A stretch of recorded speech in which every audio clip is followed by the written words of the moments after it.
So my goal in this little video is to make some frequency response measurements, verify that this L25 amplifier module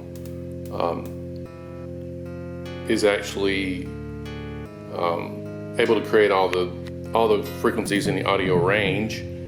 My test rig is less than professional, but I'm gonna try to explain what I got going on here. This amp that I built here has a direct mode. This switch on the back through this relay in here will couple the inputs directly to the L25 amplifier module. So no DSP involved. Now the inputs are running down to that DAC. That's the SMSL Burr Brown DAC. And from there, there's an optical connection leading over to that PC that's in the bottom of that entertainment center over there.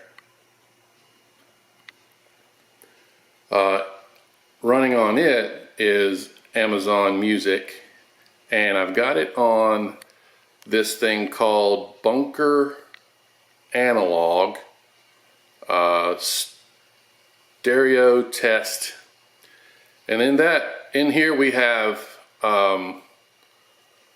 reference signals starting at 40 hertz, going up in frequency range. Now on the output end,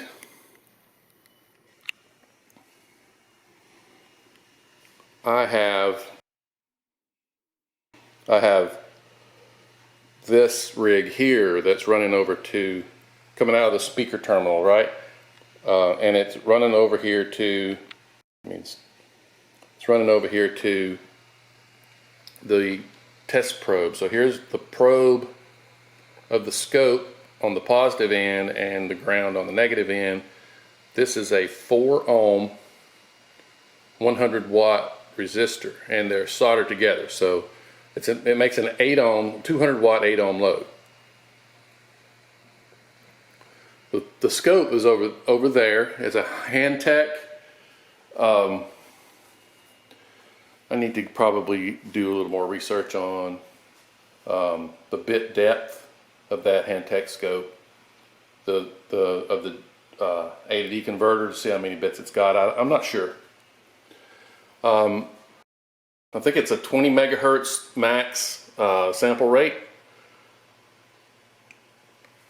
And that is running on the laptop. Bring it up here. Okay, so there's the scope. I put this camera, I think, pointing at the TV. Can. So now I'm going to put it on 40 hertz and hit the button and get it rolling. Down here. Oh, the other speaker, the right speaker, is actually connected to a speaker and not connected to the dummy load. So the left channel is running the scope. The right channel we can hear. Now it's playing 40 hertz right now. Probably might not even be able to hear it on the video, but you can see it on the scope. And it's coming in down here at the bottom. We've got a peak to peak of 7.5 volts. So now I'm going to go to the next track, which is 60 hertz.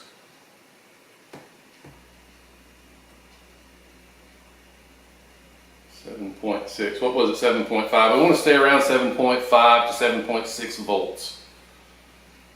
Peak to peak on our scope is would be a flat response. So let's call that 7.6. What was the previous one? Back down to 40 for a second. Yeah, 7.6. Okay. 60, 125. 7.6. That's 250 hertz. Still right on 7.6. Let me increment the times per division here.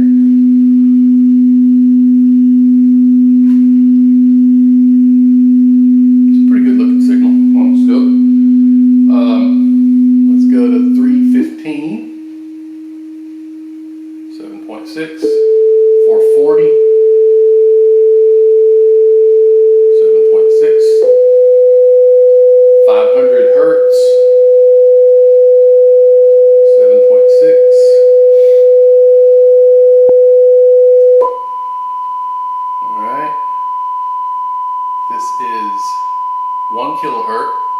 This is your sine wave everybody's so concerned about. It's a pretty good looking signal. 7.53, jumping up to 7.59 every now and then.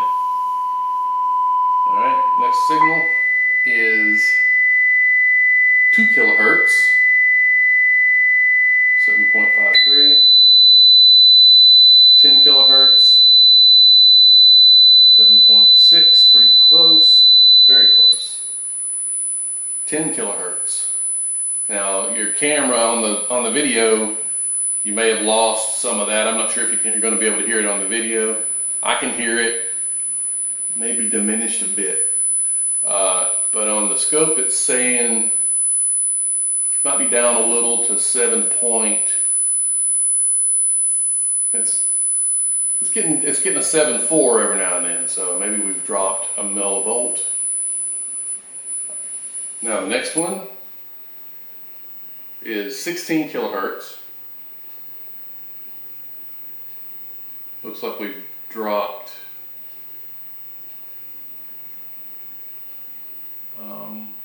we've definitely dropped maybe 5 millivolts at 16 kilohertz.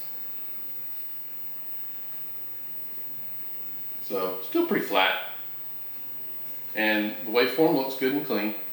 I don't have a way to do distortion on this rig, and I'm not sure if I'd be measuring the distortion of the amplifier or the distortion of my test rig here. I can see a little wiggle in the tip of this waveform here.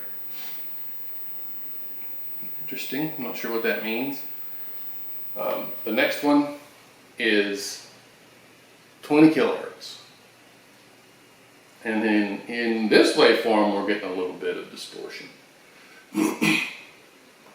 Looks like maybe a lower order harmonic in this waveform. Interesting. But the amplitude is 6.9. So we started out at 7.6. So yeah, it's down like 8 millivolts. And there you can really see something going on, a little distorted. Now I can't hear this. I mean, it doesn't even sound like air blowing or nothing. I don't hear anything at 20 kilohertz. Most people don't.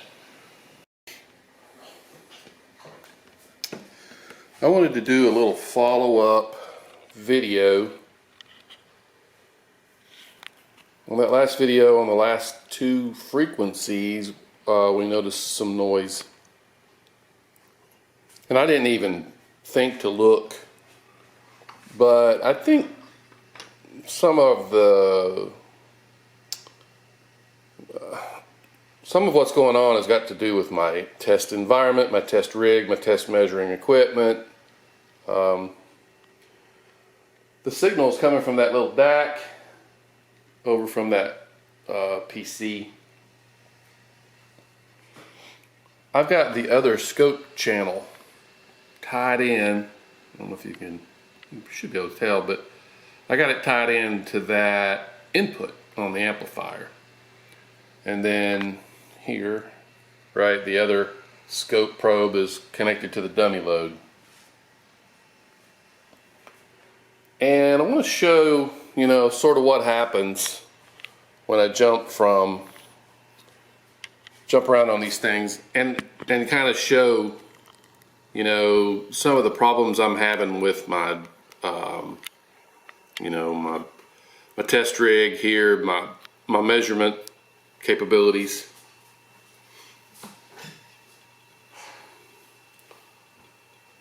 So let's start out sort of at a baseline of one of the ones that looked pretty clean before.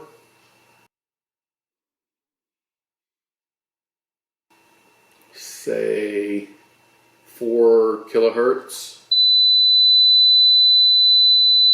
So the yellow trace on the scope here, man, that's loud. And I've struggled to recreate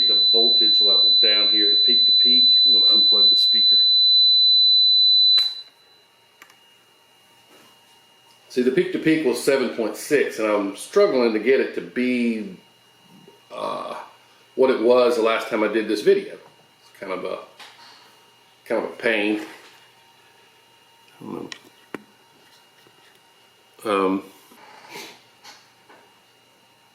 I think I looked at the other video and I've got it set to the same volts per division. Now, the input signal that I'm measuring is pretty weak, and the green trace is hooked up to that here on the scope.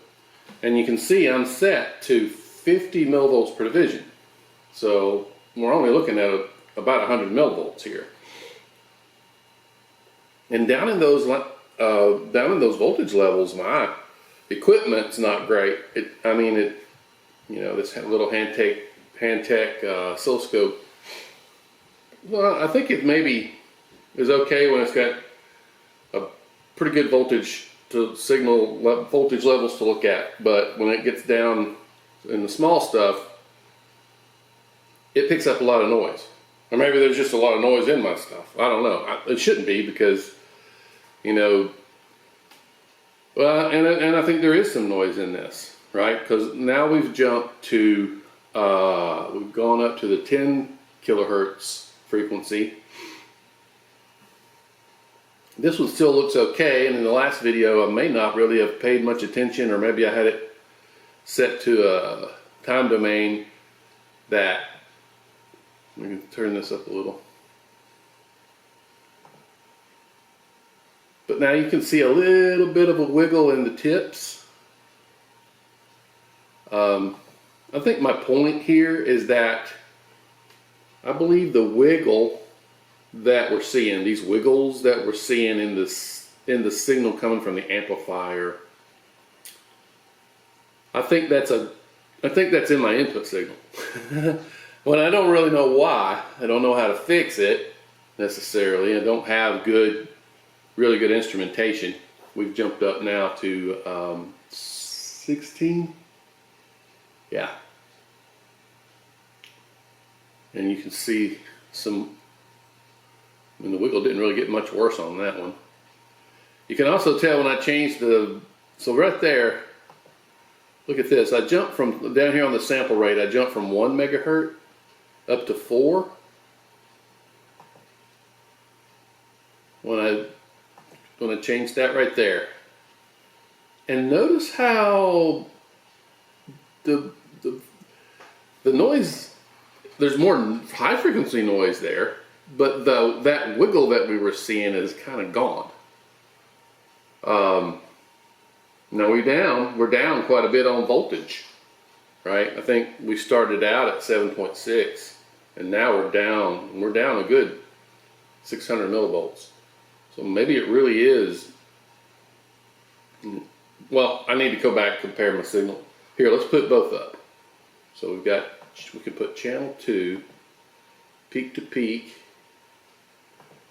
down here. Okay, so peak to peak down there is saying it's 100 millivolts. So let's back up.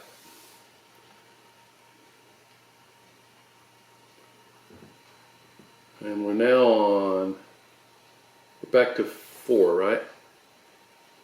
Yeah, this is 4 kilohertz. And the green trace says it's 107 millivolts. Now I'm keeping it on this 4, well, I don't have to keep it on here. I can drop it down one time. I'll drop it down to 1 megahertz.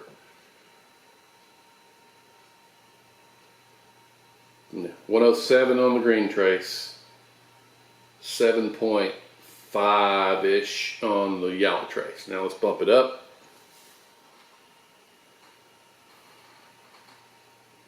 And the green trace stayed pretty darn stable, but the yellow trace, it looks like, has dropped about 4 millivolts. So I think there is a slight roll off. I don't know what that is in dB. We're getting a slight roll off and it's starting at it's starting around 10 kilohertz, which is bad, right? But you know, I'm looking at millivolts and I don't really know how that kind of correlates to dB. Maybe somebody could comment in the chat what they think about that. How much roll off really is that? Is that something that's to be concerned about? The green trace is staying pretty stable as far as voltage goes. And now I'm going to bump up to, I'm going to get up here to the 4 megahertz, and some of that wiggle goes away, but we got noise, high frequency noise in our input signal, but that, you got to take that with a grain of salt, because from the output signal, doesn't look like there's so much noise in there. It's almost like my scope struggles, or it's picking up noise at those low voltages. So now we're at 16 kilohertz. The input signal is still 107 millivolts, but now we're down below 7 volts. So we've definitely lost some amplitude at that higher frequency. And the next one, this is 20 kilohertz. Sampling it at 4 megahertz. We saw a wiggle before. Let's see if I can steady this up.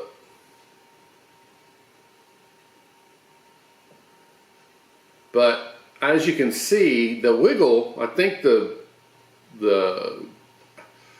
before I called it a low level harmonic. I'm not really sure if that's what it is, but needless to say, I believe that the low level harmonic, whatever that harmonic is, it's in the input signal too.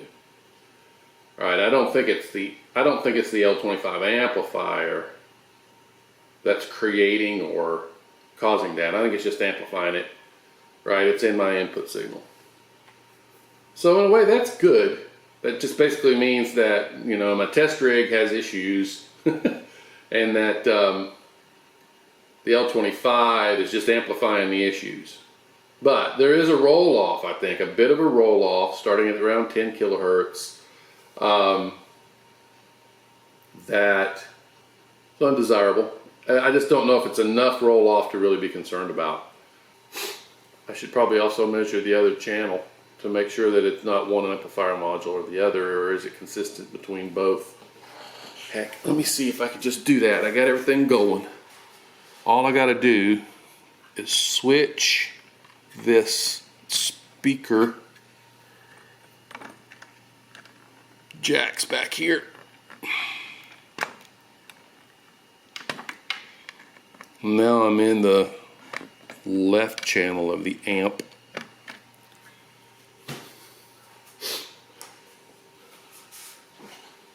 The input probe's on the right channel. The output, I'm now measuring the other channel, whichever one I was on a minute ago, I'm not sure. Then I'm going to go ahead and jump up to, so right now I'm on 10 kilohertz. Hang on, let's go back. Let's go back down. Let's go down to 2. This is at 2, and I've got 7.5 down here. All right, let's go to 4. It's right at 7.59. 10. Yep. It's got the same little bit of roll off. 7.2. Yep. And at 16, we've rolled off about a half a volt. Out of 7.5, we're down to 6.9 now.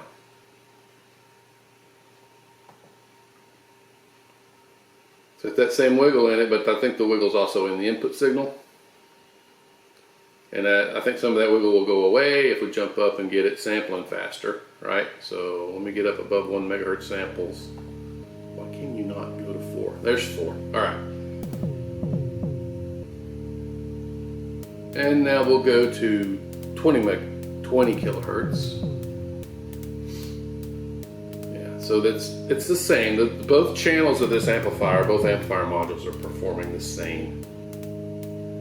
I guess I need maybe folks in the comments, or maybe I can try to do a little math or computation to try to figure out if that is a roll-off that is significant enough to maybe say that it's not meeting its specs on frequency range.